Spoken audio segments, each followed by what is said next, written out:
ನಮಸ್ಕಾರ. ಈ ನ್ಯೂಸ್ ಟಿವಿಯ ಸ್ಪೀಡ್ ನ್ಯೂಸ್ಗೆ ಸ್ವಾಗತ. ದೇಶ, ರಾಜ್ಯ ಹಾಗೂ ಸ್ಥಳೀಯ ವಿದ್ಯಮಾನಗಳ ಪಟಾಪಟ್ ಸುದ್ದಿ. ಕಾರ್ ಮತ್ತು ಜೀಪ್ ನಡುವೆ ಸಂಭವಿಸಿದ ಭೀಕರ ಅಪಘಾತದಲ್ಲಿ ಓರ್ವ ಮೃತಪಟ್ಟು 6 ಮಂದಿ ಗಂಭೀರವಾಗಿ ಗಾಯಗೊಂಡಿರುವ ಘಟನೆ ಗುಲ್ಬರ್ಗಾದಲ್ಲಿ ಸಂಭವಿಸಿದೆ. ಗುಲ್ಬರ್ಗಾದ ಚಿತ್ತಾಪುರ ತಾಲೂಕಿನ ಮಾಡಪುಳ ಪೊಲೀಸ್ ಠಾಣೆ ಬಳಿ ಕಾರ್ ಮತ್ತು ಜೀಪ್ ನಡುವೆ ಸಂಭವಿಸಿದ ಭೀಕರ ಅಪಘಾತದಲ್ಲಿ ಹರಳಿಯ ಎಂಬುವವರು ಸ್ಥಳದಲ್ಲೇ ಮೃತಪಟ್ಟಿದ್ದಾರೆ. ಈ ದುರ್ಘಟನೆಯಲ್ಲಿ 6 ಮಂದಿ ಗಂಭೀರವಾಗಿ ಗಾಯಗೊಂಡಿದ್ದು ಅವರನ್ನು ಹೆಚ್ಚಿನ ಚಿಕಿತ್ಸೆಗಾಗಿ ಕಲಬುರಗಿ ಆಸ್ಪತ್ರೆಗೆ ರವಾನಿಸಲಾಗಿದೆ. ಸೇಡಂನಿಂದ ಕಲಬುರಗಿಗೆ ತೆರಳುತ್ತಿದ್ದ ಕಾರ್ ಮತ್ತು ಕಲಬುರಗಿಯಿಂದ ಮಳಖೇಡ್ಗೆ ಹೋಗ್ತಿದ್ದ ಜೀಪ್ ನಡುವೆ ಈ ಅಪಘಾತ ಸಂಭವಿಸಿದೆ.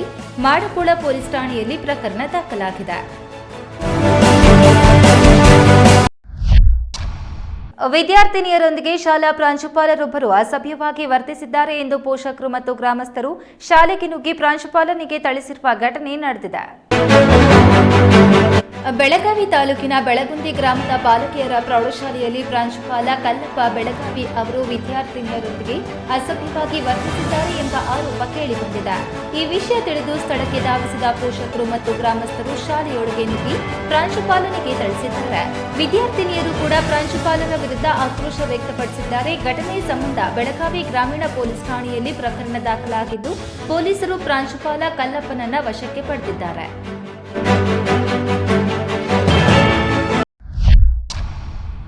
ಪ್ರೇಮಿಗಳಿಗೆ ಸಹಾಯ ಮಾಡಿದ್ದಾರೆ ಎಂದು ಯುವತಿಯ ಸಹೋದರ ಹಾಗೂ ಸ್ನೇಹಿತರು ಸೇರಿ ಚಾಕುವಿನಿಂದ ಇರಿದು ಹತ್ಯೆಗೈದ ಘಟನೆ ನಡೆದಿದೆ. ಶಿವಮೊಗ್ಗ ಜಿಲ್ಲೆಯ ಭದ್ರಾವತಿಯಲ್ಲಿ ಪ್ರೇಮಿಗಳಿಗೆ ಸಹಾಯ ಮಾಡಿದ 25 ವರ್ಷದ ಕಿರಣ್ ಮತ್ತು 45 ವರ್ಷದ ಮಂಜುನಾಥ್ ಅವರನ್ನ ಯುವತಿಯ ಸಹೋದರ ಹಾಗೂ ಸ್ನೇಹಿತರು ಸೇರಿ ಚಾಕುವಿನಿಂದ ಇರಿದು ಹತ್ಯೆಗೈದ ಘಟನೆ ನಡೆದಿದೆ. ಶುಕ್ರವಾರ ಸಂಜೆ ಪ್ರೇಮಿಗಳು ಹಳೆ ಪೊಲೀಸ್ ಠಾಣೆಗೆ ಬಂದಿದ್ದಾಗ ಹುಡುಗನ ಸ್ನೇಹಿತರ ಮೇಲೆ ಯುವತಿಯ ಸಹೋದರ ಹಾಗೂ ಆತನ ಸ್ನೇಹಿತರು ದಾಳಿ ನಡೆಸಿದ್ದಾರೆ.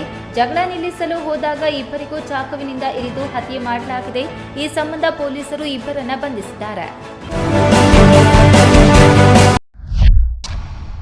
ಅಯ್ಯಪ್ಪ ಮಾಲಾಧಾರಿಗಳು ಪೂಜೆ ಮಾಡಿ ದೀಪ ಹಚ್ಚಿ ಹೊರಗೆ ಹೋಗಿದ್ದಾಗ ವಾಸವಿದ್ದ ಶೆಡ್ಗೆ ಬೆಂಕಿ ತಗುಲಿ ಲಕ್ಷಾಂತರ ನಷ್ಟ ಸಂಭವಿಸಿದೆ. ಹುಬ್ಬಳ್ಳಿಯ ವೀರಮಾರುತಿ ನಗರದಲ್ಲಿ ಅಯ್ಯಪ್ಪ ಮಾಲಾಧಾರಿಗಳು ವಾಸವಿದ್ದ ಶೆಡ್ಗೆ ಬೆಂಕಿ ತಗುಲಿ ಲಕ್ಷಾಂತರ ರು ನಷ್ಟ ಸಂಭವಿಸಿದೆ. ಮಾಲಾಧಾರಿಗಳು ಪೂಜೆ ಮಾಡಿ ದೀಪ ಹಚ್ಚಿ ಹೊರಗೆ ಹೋಗಿದ್ದಾಗ ದೀಪದ ಕಿಡಿಯಿಂದ ಶೆಡ್ ಹೊತ್ತಿಕೊಂಡಿದೆ. ಅಗ್ನಿಶಾಮಕ ಸಿಬ್ಬಂದಿ ಸ್ಥಳಕ್ಕೆ ಆಗಮಿಸಿ ಬೆಂಕಿ ನಂದಿಸಿದ್ದಾರೆ. ಯಾವುದೇ ಪ್ರಾಣಾಪಾಯ ಸಂಭವಿಸಿಲ್ಲ. ಲಿಯೋನೆಲ್ ಮೆಸ್ಸಿ ರವರು ಕೋಲ್ಕತ್ತಾ ಪ್ರವಾಸದ ವೇಳೆ ವಿವೇಕಾನಂದ ಯುವ ಭಾರತೀಯ ಕ್ರೀಡಾಂಗಣದಲ್ಲಿ 10 ನಿಮಿಷಗಳಿಗಿಂತ ಕಡಿಮೆ ಕಾಲ ಕ್ರೀಡಾಂಗಣದಲ್ಲಿ ಇದ್ದು ಗಂಟೆಗಟ್ಟಲೆ ಕಾಯ್ತಿದ್ದ ಅಭಿಮಾನಿಗಳು ಮೆಸ್ಸಿ ಅವರನ್ನು ಸರಿಯಾಗಿ ನೋಡದೆ ಹತಾಶರಾದರು. ಲಿಯೋನೆಲ್ ಮೆಸ್ಸಿ ಅವರ ಕೋಲ್ಕತ್ತಾ ಪ್ರವಾಸದ ವೇಳೆ ವಿವೇಕಾನಂದ ಯುವ ಭಾರತಿ ಕ್ರೀಡಾಂಗಣದಲ್ಲಿ ಭಾರೀ ಅವ್ಯವಸ್ಥೆ ಉಂಟಾಯಿತು. ಅಭಿಮಾನಿಗಳು ಪೋಸ್ಟರ್ಗಳನ್ನು ಹರಿದು ಬಾಟಲಿಗಳನ್ನು ಎಸೆದು ಆಕ್ರೋಶ ವ್ಯಕ್ತಪಡಿಸಿದ್ರು. ಪ್ರವೇಶ ಮತ್ತು ಗೋಚರತೆ ಸೀಮಿತವಾಗಿದ್ದರಿಂದ ನಿರಾಶೆಗೊಂಡರು. ಭದ್ರತಾ ಕ್ರಮಗಳನ್ನು ಹೆಚ್ಚಿಸಲಾಯಿತು ಮತ್ತು ಮೆಸ್ಸಿ ಕೇವಲ 10 ನಿಮಿಷಗಳಿಗಿಂತ ಕಡಿಮೆ ಕಾಲ ಕ್ರೀಡಾಂಗಣದಲ್ಲಿ ಇದ್ರು.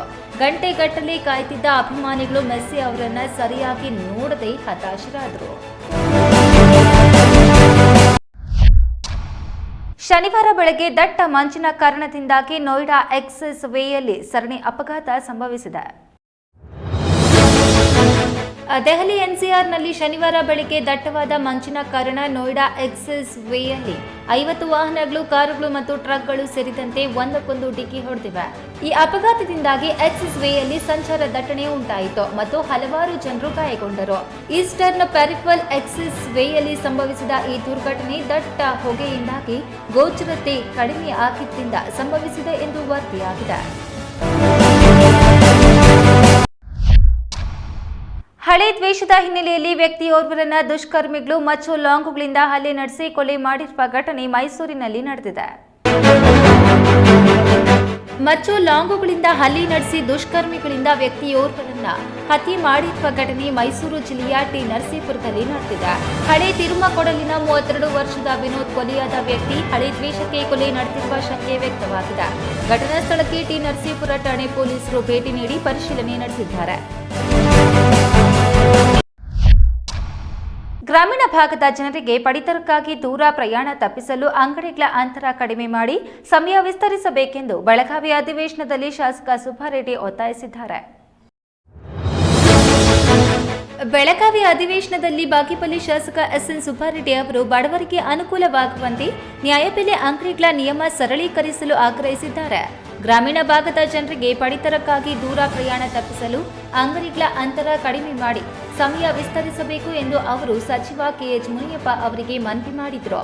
ಇದರಿಂದ ದಿನಗೂಲಿ ಕಾರ್ಮಿಕರಿಗೆ ನೆರವಾಗಲಿದೆ ಎಂದು ಶಾಸಕರು ತಿಳಿಸಿದರು. ಒಂಟಿ ಮಹಿಳೆ ಇರುವ ಖಚಿತ ಮಾಹಿತಿ ಪಡೆದ ದುಷ್ಕರ್ಮಿಗಳು ಮನೆಗೆ ನುಗ್ಗಿ ಮಹಿಳೆಯ ಕೈಕಾಲು, ಬಾಯಿ ಮತ್ತು ಕಣ್ಣು ಕಟ್ಟಿ ಮನೆಯಲ್ಲಿದ್ದ ಚಿನ್ನವನ್ನ ದೋಚಿರುವ ಘಟನೆ ಶಿಡ್ಲಘಟ್ಟದಲ್ಲಿ ನಡೆದಿದೆ. ಚಿಕ್ಕಬಳ್ಳಾಪುರ ಜಿಲ್ಲೆಯ ಶಿಡ್ಲಘಟ್ಟ ಟೌನ್ ಇಲಾಖೆ ನಗರದಲ್ಲಿ ಮನೆಯಲ್ಲಿ ಒಂಟಿ ಮಹಿಳೆ ಇರುವ ಖಚಿತ ಮಾಹಿತಿ ಪಡೆದು ದುಷ್ಕರ್ಮಿಗಳು ಮನೆಗೆ ನುಗ್ಗಿ ಮಹಿಳೆಯನ್ನ ಬೆದರಿಸಿ ಕೈಕಾಲು, ಬಾಯಿ ಮತ್ತು ಕಣ್ಣು ಕಟ್ಟಿ ಮನೆಯಲ್ಲಿದ್ದ ಕೆಜಿಗಟ್ಟಲೆ ಚಿನ್ನವನ್ನ ದೋಚಿದ್ದಾರೆ.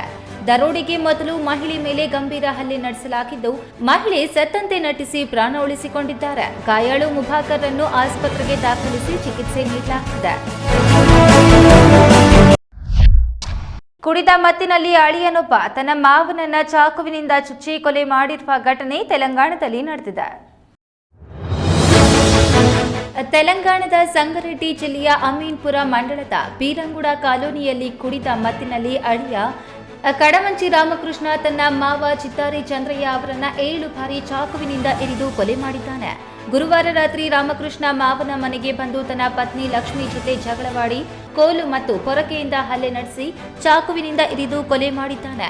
ಈ ಬಗ್ಗೆ ಸಂಗಾರೆಡ್ಡಿ ಠಾಣೆ ಪೊಲೀಸರು ಪ್ರಕರಣ ದಾಖಲಿಸಿದ್ದಾರೆ.